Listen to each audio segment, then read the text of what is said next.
advogada com atuação em regulação em tecnologia, privacidade e proteção de dados. Foi presidente da Comissão de Proteção de Dados e Privacidade da OAB Rio, pesquisadora do Centro de Direito, Internet e Sociedade do Instituto Brasileiro de Ensino, Desenvolvimento e Pesquisa e professora da pós-graduação de Direito Digital do IDP. Chamo também ao palco Humberto Ribeiro. O Humberto é advogado, cofundador e diretor jurídico e de pesquisas do Sleeping Giants Brasil e também participa da mesa Gabriel Sampaio. Gabriel é advogado, diretor de litigância e incidência da Conectas Direitos Humanos, mestre em Direito das Relações Sociais pela PUC, foi secretário de Assuntos Legislativos do Ministério da Justiça de 2014 a 2016, membro do Conselho Nacional de Política Criminal e Penitenciária de 2016 a 2017 e do Conselho Nacional de Direitos Humanos. Foi também assessor jurídico no Senado Federal entre 2016 e 2019. E para mediar essa mesa riquíssima, eu convido a jornalista Mara Luque. Mara é escritora, empresária, jornalista especializada em finanças e economia e, depois de trabalhar por quase 2 décadas em empresas do Grupo Globo, fundou o canal My News, apoiador do Festival Confluentes e um dos canais de jornalismo independente de maior sucesso no YouTube. Ela é autora de 3 guias no valor econômico, de finanças pessoais, de mercado de ações e de planejamento e aposentadoria, e também do livro Muito Além do Voo, lançado em 2015 em parceria com Rui Mar. A condução é sua, você tem 1 hora. Pois é, então, o meu papel aqui é cortar o tempo de vocês sacaram, né? Então, não é uma coisa simples. Eu quero começar essa conversa fazendo uma consultoria para vocês. Eu lidero o My News, que é um canal de jornalismo, e a proposta do canal sempre foi, a gente está fazendo 5 anos agora, sempre foi ser um canal de jornalismo, com jornalistas profissionais, onde a gente ouvia a esquerda, a direita, o centro. A gente só não escuta terraplanista, a gente vacina essas coisas. Mas é um debate plural, enfim, democrático. Pedro sempre nos honra lá com participação no canal. Enfim, onde vão vários jornalistas de outras mídias e tal. E como a gente viu aqui, fazer jornalismo nas redes é muito difícil, porque o que dá audiência, o algoritmo, esse senhor algoritmo, lidar com esse cara é complicado, porque quando a gente está fazendo ali notícia, ouvindo um debate, ok, ele não dá muita bola para a gente. Ele vai dar bola para a gente quando tem o pau comendo, quando tem desinformação, quando tem esse tipo de coisa. E aí, o que eu faço? Tem um lado bom, a gente estava conversando aqui nos bastidores, tem um lado bom. O canal vai completar 5 anos com 1 milhão de inscritos. A gente vai completar 1 milhão de inscritos, o que significa que existe um grupo de pessoas, enfim, e ele cresce sempre, todo mês, que quer esse debate. O problema é o algoritmo levar esse debate para todas essas pessoas. O que a gente vê é que, quando o algoritmo leva, a gente vai atraindo mais gente para o canal, mais inscritos. E aí, como é que a gente lida com o algoritmo? Começa. Ladies first. Vamos lá. Bom, primeiro começa com esse debate, que eu uso, né, um termo jurídico, mas que é um termo de fato real, que influencia o nosso debate jurídico de regulação, que hoje, né, as plataformas, elas não são intermediário daquele conteúdo de terceiro, é um mediador. Todas as plataformas, elas hoje mediam o discurso que a gente teve, enfim, falou bastante aqui desde o começo, né? Isso é muito importante a gente ter em mente. Então, modo as interações, né? O Max Fischer falou muito claro aqui, que tem no livro dele, sempre tanto pelo design quanto pela interface, né? Então, isso a gente tem que estar muito central. Não é em relação só aos nossos conteúdos, a gente está falando em relação às plataformas. A outra coisa é a exploração dos dados pessoais, que vai dar a tônica dessa interação, classificar, segmentar, inferir comportamentos e também, acho que a fala do Pedro Doria também colocou muito, né, direcionar mesmo os próprios comportamentos. Então, a gente tem essa questão, né, esses algoritmos, eles fazem a mudança do fluxo de informações. E o que você coloca um pouco a gente mudou o que era a mediação em si, né? As informações eram mediadas pelos canais de comunicação, pelos meios de comunicação, de alguma forma que entregava, e hoje esse sistema todo foi desorganizado, né? Ele desorganizou o sistema que a gente chama, né, de anúncio, conteúdo e público, que antes eram pelos meios de comunicação, agora, enfim, saíram, né?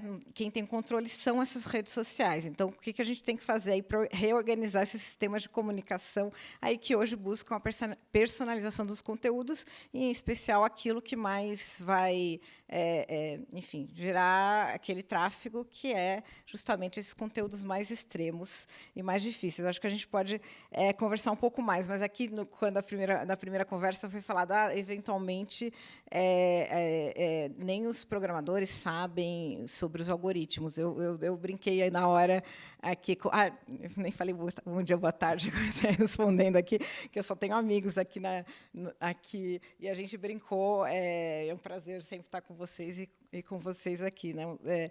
Eu brinquei, eu falei, não, os algoritmos sabem muito bem, eles sabem que eles têm que maximizar o lucro, trazer o monopólio de mercado e centralizar o poder. Para esse caminho, ele vai. Se sair desse caminho, certamente essas empresas vão trazer de volta. Então, não é que não sabe, não existe, que não tem como colocar. Por isso, essa importância, né, da regulação, porque a gente tem que trazer incentivos econômicos também para que mude esse estado das coisas. E depois eu falo mais sobre isso e também sobre como a inteligência artificial eventualmente pode agravar isso e por que a gente precisa, e por que esse debate de regulação que não foi feito, né, no início das redes sociais, a gente tem que também trazer quando está falando de IA nesse sentido.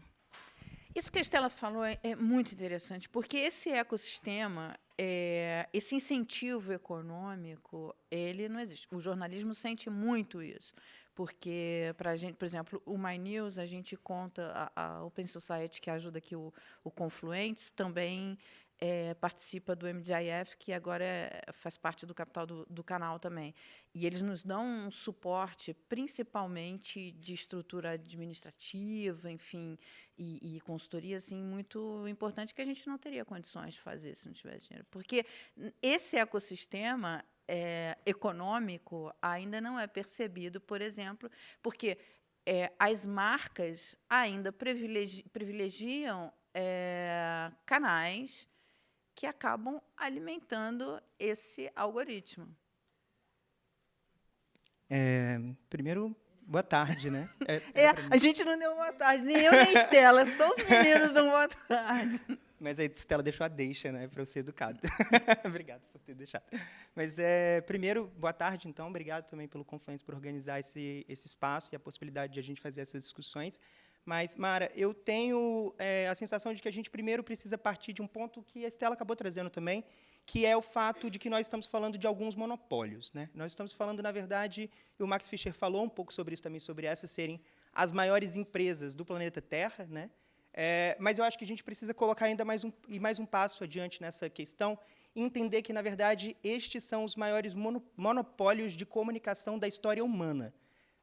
Quando a gente pensa em serviços de comunicação, né, na sociedade brasileira, especialmente quando a gente pensa, né, desde a Constituição de 88, na concessão dos serviços de radiodifusão, a gente sabe que existe uma disposição que impede, por exemplo, que grupos estrangeiros ou pessoas que não são brasileiras natas ou naturalizadas tenham a possibilidade de serem concessionárias de radiodifusão.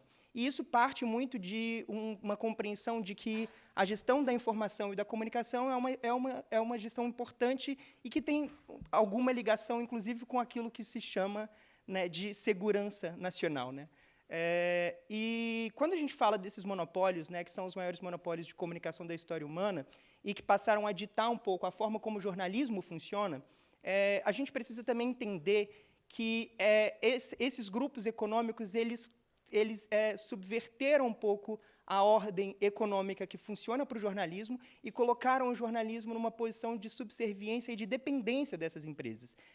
Quando a gente dialoga com jornalistas e grupos de mídia, a gente percebe que, de maneira geral, pessoas que trabalham, né, nessas empresas têm essa compreensão de que as plataformas, de que as big techs precisam ser encaradas como parceiros de negócio, como se as big techs fossem seus parceiros e como se as Big Techs fossem responsáveis ali por uma importante fatia da receita que essas empresas possuem através de publicidade digital.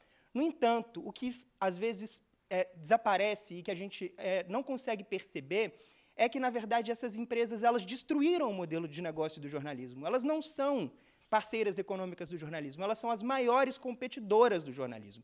Elas estão destruindo o modelo de negócio porque elas se tornaram verdadeiros monopólios de comunicação. Embora elas queiram passar essa ideia de que elas são meras intermediárias, né, desses serviços e de que elas estão disponibilizando espaço ao público e aos jornalistas e à imprensa para que a imprensa tenha a possibilidade de fazer o seu trabalho, o que é verdadeiro em alguns casos, na verdade, a imprensa tradicional ela foi desestruturada por esse modelo que destruiu o modelo de negócio de publicidade que alimentava e que financiava o jornalismo. E, hoje, o financiamento do jornalismo através da publicidade digital está concentrado por essas empresas que intermediam também as relações delas com os patrocinadores, com os anunciantes e com as empresas que estão ali. Então, ela pode decidir, por exemplo, absolutamente cortar o repasse de recursos publicitários para um veículo de imprensa. E isso faz com que o veículo de imprensa fique ali um pouco nas mãos e dependente, com medo, em alguns momentos, do poder que essas empresas possuem na ordem da informação global. Então, eu acho que a gente precisa pensar em 3 pontos específicos que devem guiar as nossas discussões sobre modelos regulatórios. E, essencialmente, todos eles dizem respeito àquilo que é o modelo de negócios dessas empresas, que são, especialmente, a utilização de dados pessoais para a otimização da exibição do conteúdo, para que as pessoas recebam cada vez conteúdos mais otimizados e adequados e sensíveis para aquilo que ela pensa. Os serviços de publicidade digital, que são a maneira como essas plataformas conseguem se monetizar e monetizar outros criadores, e também colocar esses criadores e esses veículos em posição de subserviência. E, em terceiro lugar, os serviços de recomendação, como as plataformas definem o que as pessoas vão ver, o que é importante, o que é relevante, né? E a gente sabe, como o Max Fischer também estava apontando, que grande parte desses sistemas de recomendação foram construídos com o objetivo de manter as pessoas hiperconectadas, dependentes da informação e viciadas, o que, aliás, está provocando, existem diversas pesquisas mostrando, recentemente saiu uma matéria mostrando que o Mark Zuckerberg recebeu informações de que o Facebook estava produzindo danos à saúde mental de jovens, de crianças e adolescentes, e ele ignorou essa informação.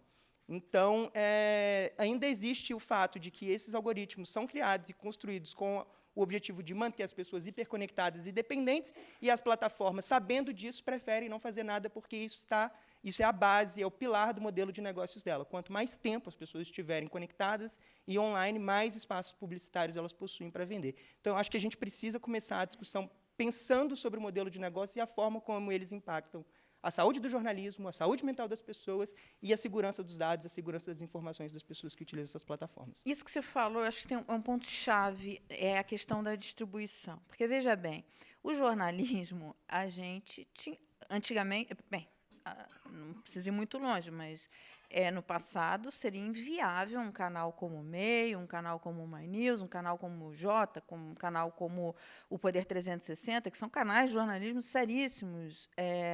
Seria impossível. Por quê? Porque é necessário uma concessão. O monopólio ele já existia. Já existia. Só mudou de mão agora.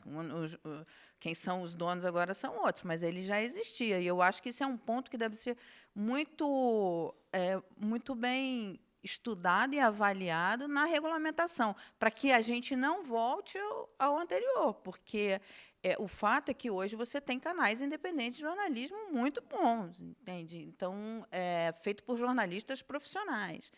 Agora, o grande desafio é como e como você bem colocou, é como isso é distribuído, como a distribuição está na mão dessas empresas e o que orienta elas. Como é que você vê isso? Enfim, toda vez que tem essa discussão, eu fico muito assim preocupada que se fala assim, não, o modelo antigo era que não, a gente tinha monopólio. Os jornalistas são reféns disso há muito tempo, né, Pedro? Não me deixa falar sozinha aqui nisso, mas nós somos reféns disso há muito tempo, de monopólios. Hoje você tem um canal no meio, que é ótimo, que você tem grandes... A Tereza é fã do Pedro, tá lá, tem uma fã sua, que é uma amiga, né, que é fã do meio, assinante, eu também. Enfim, e a gente consegue. Agora, a gente realmente é refém da distribuição, porque para que as pessoas conheçam. Que quem não conhece o meio e passa a receber, ele tem alternativa. Só que como é que faz para ele chegar? Boa tarde, Mara. Quero também cumprimentar todo o público aqui, dizer que é uma honra estar nessa mesa com pessoas amigas. Bom, o primeiro desafio que nós temos que enfrentar é compreender esse tema como central para a nossa democracia. Esse é um tema do debate político atual. É o tema, e aqui nós somos uma organização de direitos humanos, que é um tema que não é só da tecnologia, é o tema dos direitos humanos, é o tema da nossa geração. Nós estamos lidando, e essa geração que precisa ter consciência da grandeza dos temas que nós estamos lidando. Nós não estamos simplesmente lidando de questões simples e triviais de qualquer outro momento histórico, mas nós estamos lidando de temas que condicionam a nossa própria existência do planeta. Vamos mais longe, Mara. A gente discute aqui o debate dos algoritmos, o debate da questão política e eleitoral. Ela está colocando em questão os critérios da verdade, os conceitos científicos que dão base para que nós existamos enquanto sociedade capaz de ter um diálogo mínimo e construção de ciência. É disso que nós estamos falando. Nós estamos falando de um tema que deve ficar simplesmente focado num debate que diga respeito a uma regulação econômica. Nós estamos falando de algo muito estratégico. Eu me lembro quando nós lidávamos com a regulamentação do Marco Civil da Internet. Fazendo um parênteses, nós temos nessa legislação, seguramente, depois da Constituição Federal de 1988, não outras constituições, a de 1988, nós vamos citar poucos exemplos de legislações com construção tão democrática quanto o Marco Civil da Internet. E foi por meio do debate político que gerou o Marco Civil da Internet, político no grande sentido da palavra, é que se estabeleceu condições para que a rede fosse esse espaço de liberdade, fosse esse espaço que, como você bem colocou, foi possível construir o MyNews, né? Havia um debate seríssimo em relação a como construir o conceito da neutralidade de rede, como garantir um espaço de liberdade, um espaço democrático para que a internet pudesse desenvolver o seu potencial democrático. Nós teve que se enfrentar uma série de oposições a isso, né? Uma série de, não só no Brasil, mas em nível mundial, formas que tentavam conter essa possibilidade ou já garantir que acordos econômicos determinassem a capacidade da rede promover esse espaço mais democrático.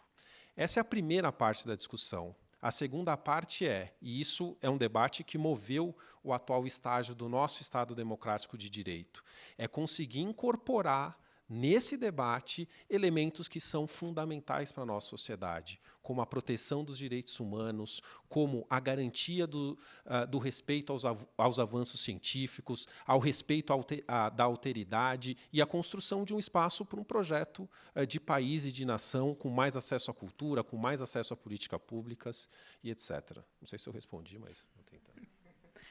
Não tem resposta, tem um debate. Tem mais dúvidas do que respostas, Tem um né? debate. Desculpa, Mara. E eu queria, Estela, só para acrescentar aqui, e aí passo para você, 2024 é um ano extremamente importante e onde as redes sociais vão fazer um papel ainda mais importante do que todas as últimas eleições que nós tivemos.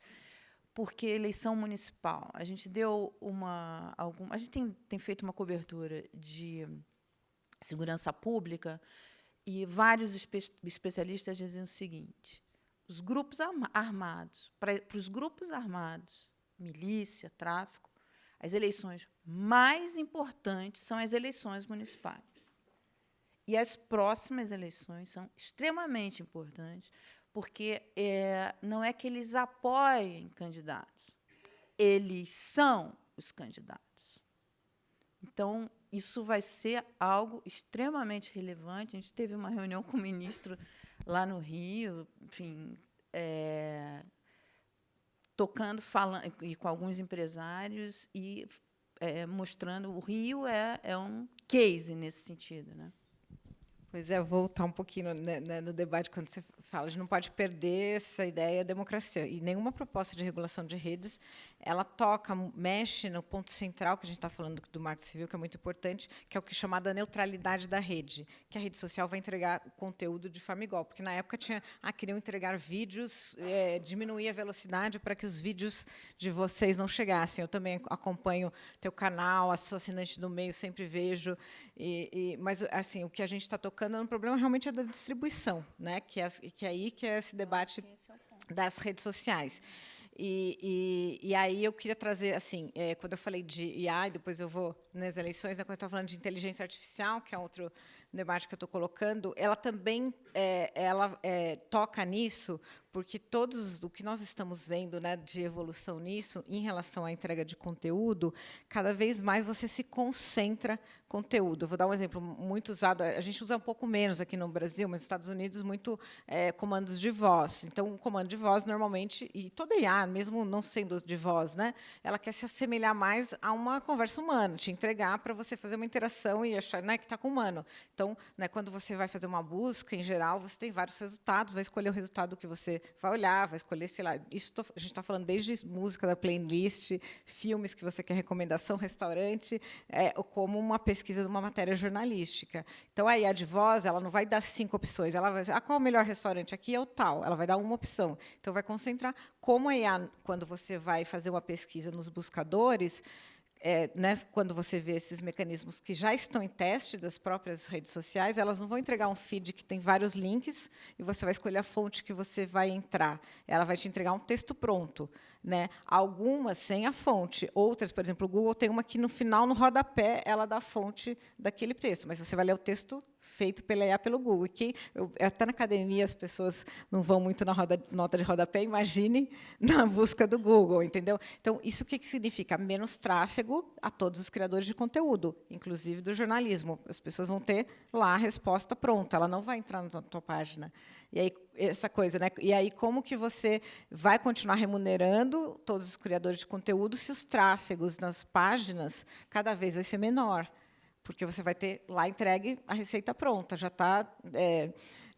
Enfim, e aí, é claro, né, enfim, algumas que façam, você pode até entrar na página, mas ninguém faz isso. A gente cada dia menos sem tempo, cada dia mais querendo resposta pronta, né, ele vai buscar comodidade. Então, isso gera mais concentração de mercado e menos pluralidade, menos recursos. E como é que a gente vai trabalhar essas questões? Enfim, tem todos os debates de criadores, tanto do jornalismo quanto de direitos autorais também aí, e toda a economia criativa, né, envolvida, que é outra questão também que tem que se agravar. Por isso, quando a gente fala dessa importância dessas categorias serem reguladas, e, de modo algum, obviamente, a gente está falando de restringir o acesso a terem sites, entre outras coisas. E assim, eleições também é um problema à parte. A gente... assim, tem a vantagem de você ter uma comunicação em tese é muito difícil o candidato chegar hoje, que não seja por meio das redes sociais, ele não chega, você não pode fazer disparo em massa, mesmo se for legal, se você fizesse o cadastro de acordo com a lei de proteção de dados, isso não pode. É isso que eu tenho uma crítica a isso, que eu acho que o candidato tem que chegar no seu eleitor de alguma forma, obviamente de forma legal, porque quem quer fazer ilegal vai fazer de todo jeito. Agora, pela regulação eleitoral, ele só vai fazer pagando publicidade, né? E aí também, né? E a gente vai ter esse cenário, sim. Essa questão do crime organizado é muito séria no Brasil. Não é no Rio de Janeiro muito grave, mas não é só no Rio de Janeiro. A gente tem um crescimento exponencial aí do crime organizado de uma maneira muito grave. No Norte, por exemplo, a gente falou de questões ambientais aqui também mais cedo, né? E tiveram perguntas, por exemplo, no Norte do país é tomado por organizações criminosas, entre outras coisas, e a dificuldade também de se brigar com eles nas eleições, porque as pessoas, né, inclusive quando disparam fake news e tal, porque as pessoas têm medo. E aí tem mais o último só agravante, que é essa da IA generativa, que é falsificações profundas de voz, de imagem, tal da deepfake, que vai começar a circular por aí também. Então, é outro desafio, por isso que a gente tem tanta atenção na regulação, mas, obviamente, bala de prata ninguém tem. O que a Estela está falando me faz pensar muito, e eu queria ver a opinião de vocês dois nisso, de que o papel do jornalismo é fundamental nisso daí, porque o que a gente faz é checar a informação, quem são as fontes e tal, e as agências de checagem, que, enfim, hoje funcionam, são ótimas agências, quer dizer, isso é cada vez mais relevante, não nesse cenário. Com certeza. E eu acho que existe um elemento da regulação que é muito fundamental e que permite que o jornalismo consiga fazer um trabalho cada vez melhor, que são as obrigações específicas de transparência. Especialmente também, fazendo já um link com a pergunta anterior, voltada para eleições, eu acho que existem algumas questões que a gente precisa pensar que são sobre a transparência da publicidade eleitoral, que são, por exemplo, o Google desenvolveu um relatório que é um relatório de transparência de publicidade política, que é um mecanismo em que o Google permite que toda a publicidade política e eleitoral esteja disponível em uma plataforma onde qualquer usuário pode ir ali ver qual é o conteúdo impulsionado, por quem ele foi impulsionado, quanto valor foi investido e qual é o público. São mulheres sei lá, do Pernambuco, com 20 a 26 anos. Qual é o público que aquele político quer alcançar? Qual é o leitor, né, que se busca alcançar? Essa plataforma foi desenvolvida e foi disponibilizada para cerca de 40 países, todos do norte global. O Brasil não tem acesso a essa plataforma hoje. Durante o processo eleitoral do ano passado, depois de muita pressão da sociedade civil, eles disponibilizaram um pouquinho dessa ferramenta para o Brasil, mas não é a mesma ferramenta, não dá o mesmo nível de transparência de informação. Como o jornalista vai trabalhar em cima de um mecanismo que não permite a ele entender como a publicidade eleitoral está sendo realizada? Porque a publicidade eleitoral, quando realizada na TV aberta ou quando ela é realizada em jornal, em revista, ela é auditável. A gente consegue ver, porque a natureza dela é ser pública. Mas quando ela é feita dentro de uma plataforma cujas informações estão ali num lugar de absoluta obscuridade, onde a gente não consegue alcançar e entender o que está sendo realizado. Portanto, existe um elemento da regulação que permite que o jornalista consiga trabalhar melhor e que a sociedade consiga trabalhar melhor para entender o que está sendo feito. Existe também uma questão que algumas pesquisas que foram realizadas na Índia, eu não me lembro qual foi a instituição que realizou essa pesquisa, mas estava com base nesse relatório também, conseguiu perceber que, para determinados partidos políticos, as plataformas cobravam valores menores do que para outros, para alcançar o mesmo número de público. Então, como a gente vai desenvolver a democracia dentro de um espaço em que as redes sociais conseguem intermediar qual partido político paga mais e qual partido político paga menos para alcançar um mesmo público? Então, também para desvendar essas questões, a gente ter transparência permite com que a sociedade, com que jornalistas consigam acessar essas informações e produzir evidências que mostrem qual é o problema de fato que a gente está enfrentando. Porque eu acho que uma das grandes preocupações, na verdade, é a gente entender o que está acontecendo. Acho que a gente ainda não tem condições de entender tudo o que está acontecendo e a inexistência de transparência sobre a publicidade, mas também sobre a recomendação de conteúdos. A gente não sabe como funciona a recomendação de conteúdos. As plataformas não disponibilizam nem nos termos de uso delas informações mínimas sobre por que você está recebendo determinado conteúdo ou como ela decidiu priorizar um conteúdo com discurso de ódio para você em detrimento de um outro conteúdo que poderia estar naquele espaço. A gente não sabe nem como isso funciona, né? Então, eu sinto até que a discussão que está colocada hoje sobre o PL 2630, ela caminha muito no sentido de estabelecer alguns deveres de cuidado, algumas obrigações nesse sentido, mas de permitir com que nós tenhamos acesso a algumas informações que vão permitir com que a gente pense em discutir novas soluções. Eu acho que a gente ainda precisa de informações. E essa regulação ela vem um pouco com o objetivo de dar informações para a gente. Eu voto na transparência, porque outro dia um repórter nosso recebeu um convite para trabalhar num outro veículo. E ele falou assim, porque um veículo independente e não tem patrocínio, não recebe AdSense e tal, então é independente. Eu falei, a gente é independente também, só que a gente tem um acionista estrangeiro, que é tal, está aqui, o MDIF, você entra lá, vê quem é, a gente recebe dinheiro de patrocínio, tem aqui os patrocinadores, e a gente tem os assinantes do canal. Não tem como manter um canal de jornalismo sem dinheiro, não tem. Então, você ficava preocupado para saber quem é que está pagando essa fatura, entendeu?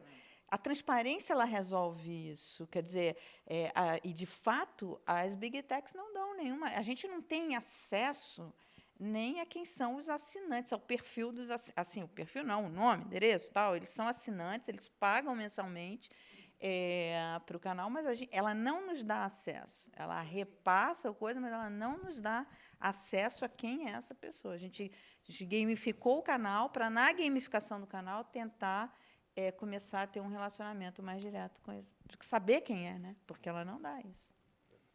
Controle da audiência, né? Ela pega para ela. Tem que... Ah, já tem que abrir.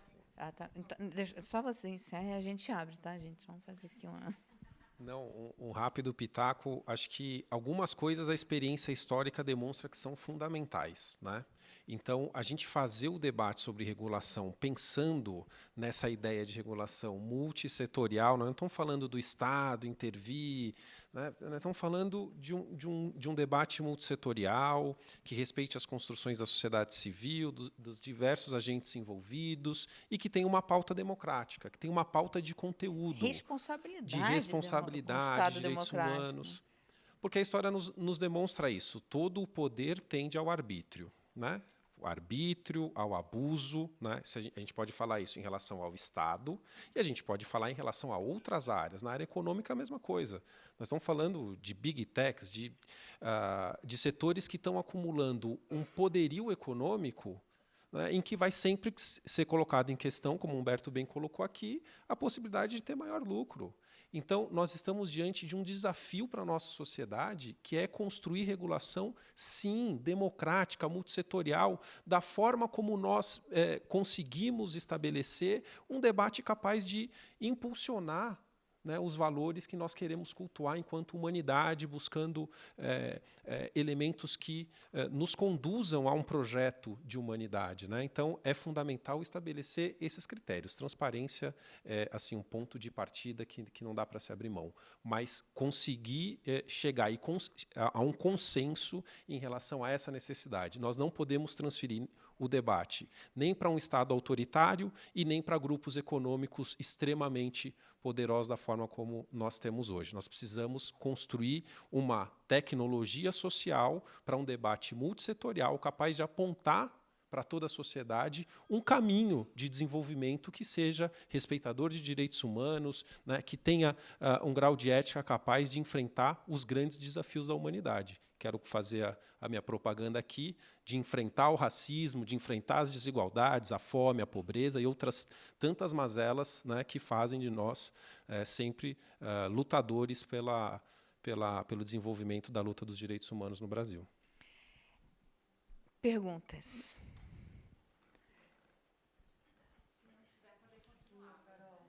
Tem aqui.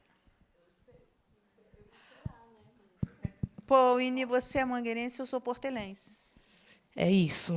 Eu sou bem vestida, na verdade, né?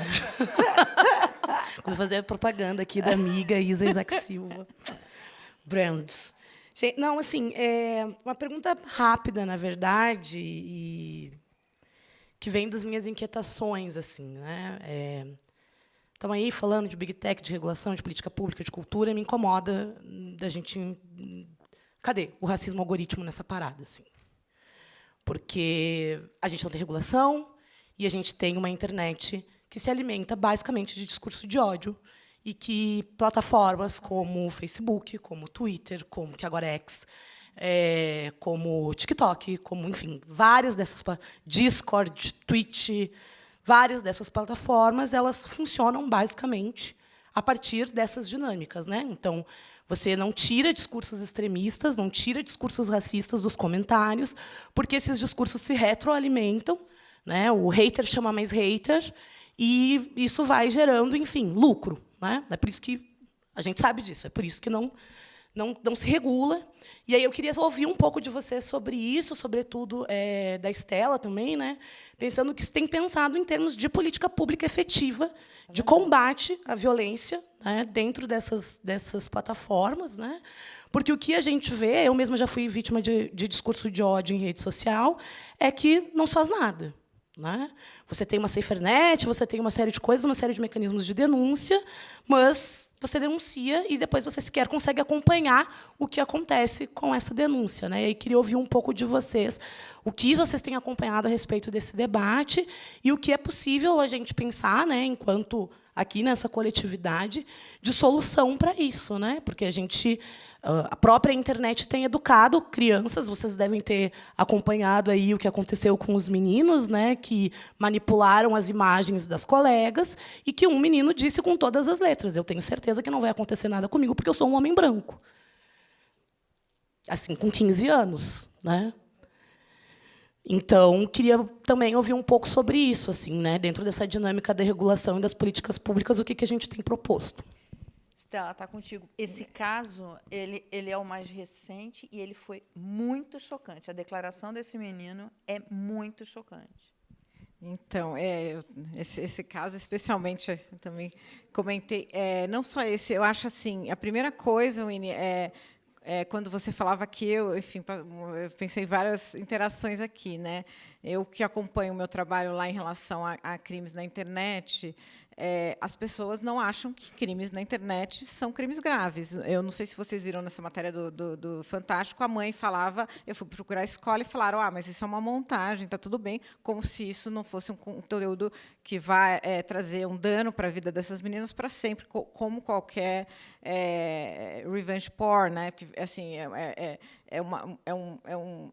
uma violência contra a identidade, o nome, a vida das pessoas, indelével, porque não vai sair da internet, ninguém vai saber, são absolutamente reais, você não sabe se é real ou não, a vergonha, né, o constrangimento está lá, exatamente, elas são menores de idade, então é exatamente como qualquer outro conteúdo de nudez infantil, né, que é penalizado, é criminalizado, e as pessoas não acham que é crime. Assim como você falou das parlamentares, eu acompanho o caso das denúncias das parlamentares, e a gente está se calando, eu tenho reuniões com elas, você vê a Câmara de Belo Horizonte, lá de vocês, que você também acompanha, até a gente conversa com elas junto, está fechada há meses de ameaças de morte a parlamentares de Belo Horizonte. E elas têm que andar com segurança. A gente teve reunião com elas esses dias e eu acompanho todas essas denúncias de parlamentares, mulheres todas, e assim não tem como, calam essas mulheres, porque elas começam a ter medo de ir para os lugares, de falar. E elas falaram: teve uma polêmica, eu não lembro qual, enfim.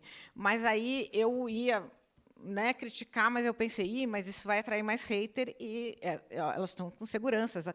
Imagina, uma instituição democrática, uma Câmara, não pode até hoje, desde agosto, está fechado por ameaças de morte que não param, não cessam, né, de ter visitantes. Então, você não tem uma galeria para, né, você vai votar alguma coisa impopular, não tem a pressão popular mais lá, porque está fechada, né? Estou dando um exemplo, e está acontecendo isso no Brasil. A gente, né, obviamente, tem investigação de Polícia Federal, enfim, dos órgãos competentes, mas isso é uma realidade. Não se leva a sério crimes na internet, e esses crimes de ódio, em geral, e contra mulheres, e crimes de racismo, né? E a gente precisa, como sociedade, e polícias também, porque, né, a maioria das competências policiais são estaduais, aí tem uma coisa de legislação, né?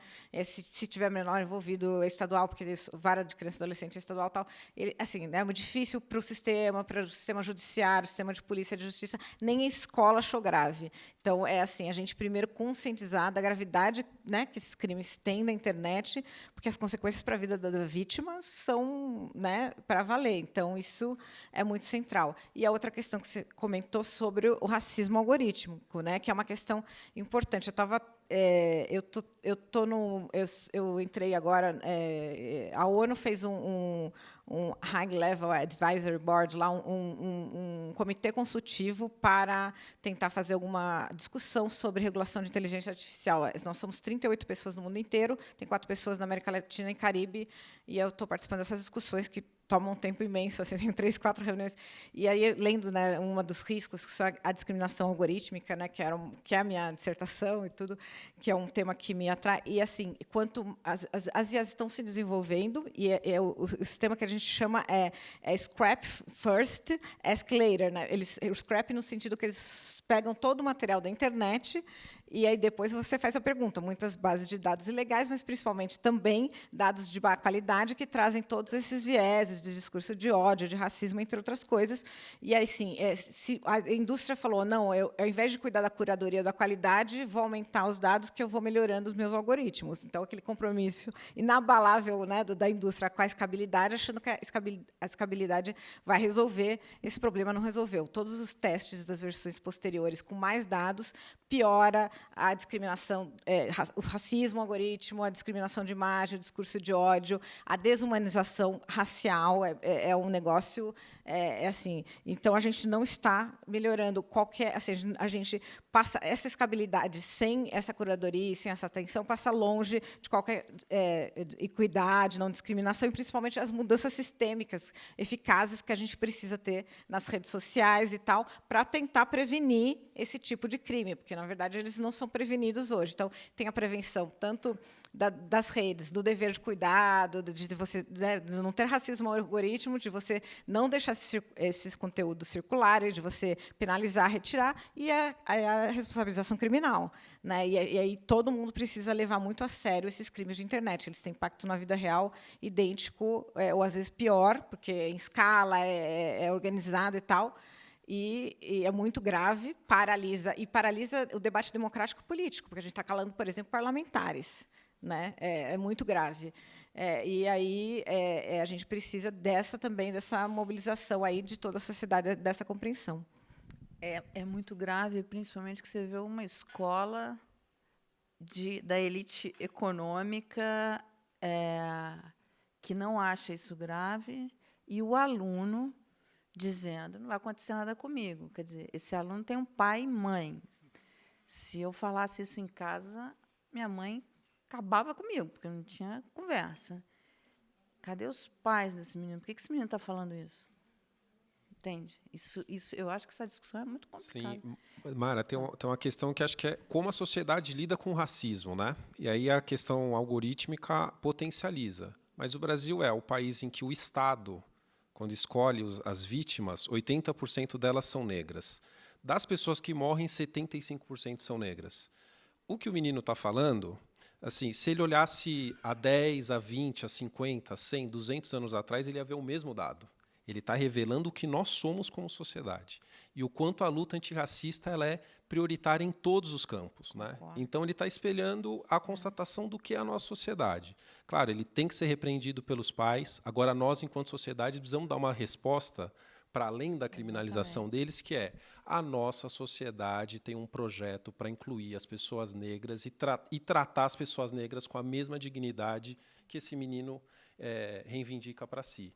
Enquanto nós, enquanto sociedade, não apresentarmos esse projeto, a gente vai continuar vendo isso daqui 20, 30, 40, 50, 100, 200, 300 anos. A gente tem mais uma pergunta. Aqui.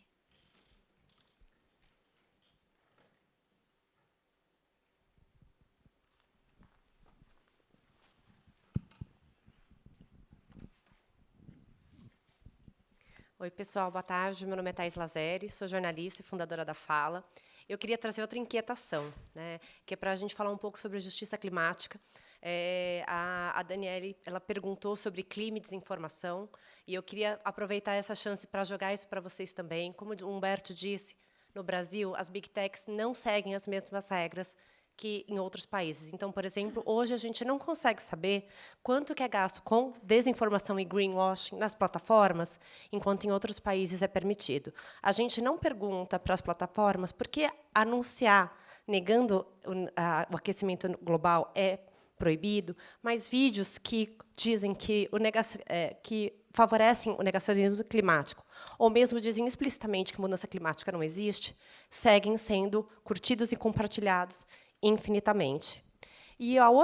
Junto com essa inquietação para vocês, eu queria trazer um pouco dos territórios, né? Porque a gente está falando aqui no impacto nacional da desinformação, mas no território, e a gente trabalha com isso há 3 anos, Desinformação significa divisão de comunidade, significa uma liderança enfraquecida, significa também morte e ameaça. Então, queria saber como é que vocês, nos âmbitos que vocês trabalham, estão olhando para esses dois caminhos, da justiça climática dentro das Big Techs, né, especialmente quando a gente fala sobre clima, e da desinformação, que significa violência para tantas comunidades, povos indígenas, ribeirinhos e caiçaras, por exemplo. Posso? Pode, claro. Thaís, primeiro, eu acho que essa discussão ela também se conecta com a discussão anterior, porque, em primeiro lugar, assim, existem políticas nessas empresas, nessas plataformas, termos de uso que, em teoria, vedam o impulsionamento, a recomendação ou a monetização de conteúdos com desinformação socioambiental e climática, assim como racismo, discurso de ódio, LGBTfobia. A questão é que essas políticas elas não são aplicadas. Especialmente no Brasil, elas não são aplicadas, especialmente no sul global, elas não são aplicadas. Isso está ligado, primeiro, a um fato de que inexiste um investimento em treinamento de inteligência artificial em português. Então, a gente denuncia um conteúdo racista, um conteúdo LGBTfóbico, um conteúdo com desinformação socioambiental, e a plataforma devolve para a gente a informação de que esse conteúdo está de acordo com os termos de uso dela e que esse conteúdo está adequado. Isso acontece o tempo todo. E cerca de 80% de todo o investimento que essas empresas colocam em treinamento de inteligência artificial, elas colocam em treinamento de inteligência artificial em inglês.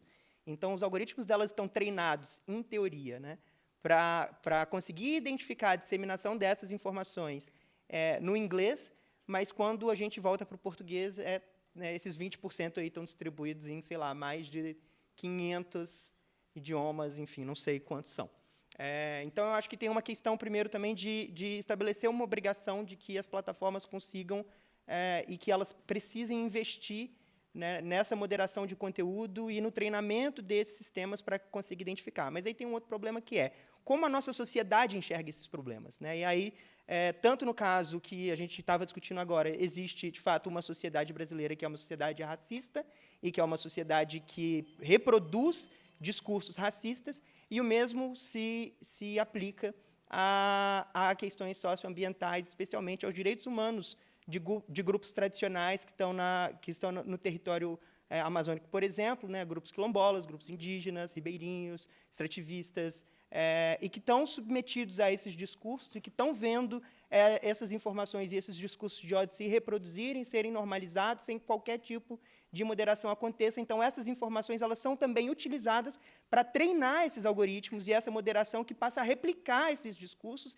e considerar que aquilo não é um conteúdo inadequado ou um conteúdo vedado de estar na plataforma. Então, existe, de fato, também uma preocupação com a sociedade brasileira que está doente há muitos anos e que é uma das preocupações também que precisam estar. Na discussão do PL 2630, existem disposições específicas que tentam enfrentar o problema né, do ódio contra pessoas negras, contra pessoas em razão de sua orientação sexual, identidade de gênero, embora não esteja explicitamente, mas está ali por interpretação do Supremo Tribunal Federal, enfim.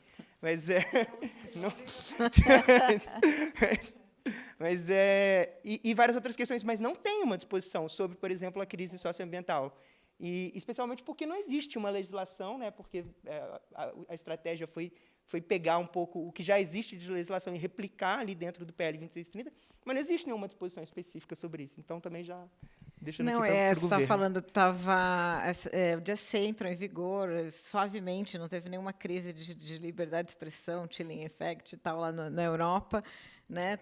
Tá todo mundo fazendo os relatórios de transparência. Eu estava lendo, dou um exemplo, Twitter, no caso de moderação manual, né, que ele tem também inteligência artificial, tinha quase 4 mil moderadores, não que seja o suficiente, porque não é porque você entra, né, lá no feed, você vê, né, uma das piores redes hoje de conteúdo mesmo, assim, é um negócio horrível.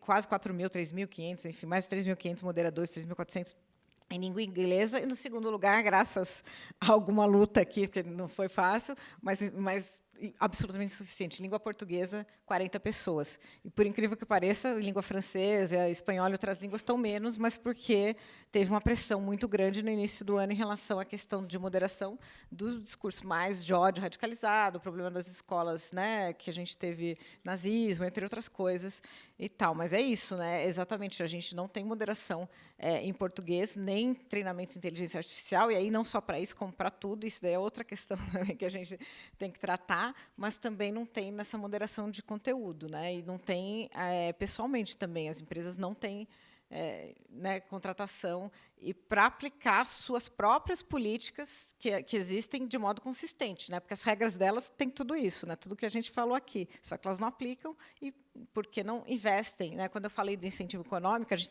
a regulação é para você dizer assim, ela não investe porque ela não quer gastar dinheiro, né? E aí setores regulados, setores que têm externalidades negativas, meio ambiente, o percentual que você tem que gastar para cuidar das externalidades negativas é muito maior do que, por exemplo, qualquer dessas grandes, que são as maiores empresas hoje do mundo, né? Elas não querem diminuir os lucros delas. Então, é isso. A gente tem que ter incentivos econômicos, e a regulação é de uma forma isso. Você vai ser penalizado a ponto que não vai valer a pena você não ter esses moderadores e tal, né? Uma das formas também é a pressão social, né, em relação a isso, em questão, né, de reputacional. Hoje, tudo que se foi conquistado em relação a essas redes foi por causa das questões reputacionais, e aqui o Humberto também é uma das testemunhas, e ativistas aí relacionados a isso, né? Então, a sociedade também tem que pressionar, nós temos que passar legislação e, enfim, e fazer todo esse conjunto aqui, a participação de todas as organizações da sociedade civil, entre outras coisas. Gabriel, você quer? Quer passar mais uma rodada? Não, porque a gente vai ter que encerrar. Não, o que eu reforçaria aqui, talvez algo que a gente precise reforçar nesse debate, né? Tudo que a gente está discutindo aqui tem mostrado que os problemas que estão postos estão fortalecendo um tipo de visão de sociedade, né? Que nega a crise climática, que é racista, né? Que é sexista, tudo que há. Desculpa fazer análise moral, né? Mas a gente pode falar que tudo que há de pior que a gente poderia ter produzido enquanto sociedade parece estar sendo revelado. Então, independente de julgar se há uma intencionalidade ou não, me parece que, pelo menos, há uma conivência desses grandes grupos com isso, né? Nós precisamos enfrentar, porque esse modelo de sociedade não nos serve, né? Especialmente para nós aqui, né? Eu, Ine e Tuane estamos na primeira linha daquelas pessoas que, para quem esse modelo de sociedade não serve, né? Então, nós precisamos construir uma governança democrática que reforce tudo aquilo que nos faz estar aqui, que é ter construído direitos humanos, direitos fundamentais, né?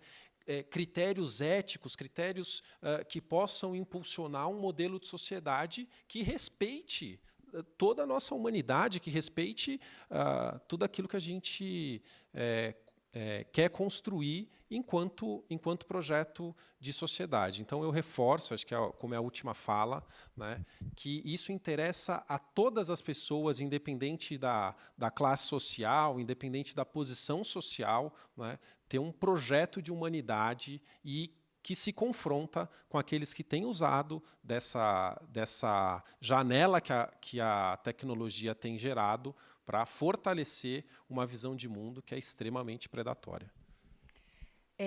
Quero agradecer muito a participação de vocês. Só complementar, eu costumo dizer assim, essa é uma questão de não é ser bonzinho ou malzinho, é uma questão de que uma sociedade justa, menos desigual, ela é boa para todo mundo. Ela, inclusive, economicamente mais rentável, sabe, do que uma sociedade desigual. Nós vimos isso no primeiro governo Lula, a inclusão que teve, deu lucro para todo mundo, né? Tava todo mundo, as empresas tendo lucro, bolsa subiu, os dois governos Lula, a bolsa bombou, entende? Então, assim, uma sociedade menos desigual, uma sociedade justa, uma sociedade sem esses pontos que nós colocamos aqui, ela é economicamente mais rentável. Quero agradecer muito ao Confluentes por ter convidado a gente para essa parceria e a participação de todos vocês. Obrigada, viu? Foi um prazer dividir esse painel.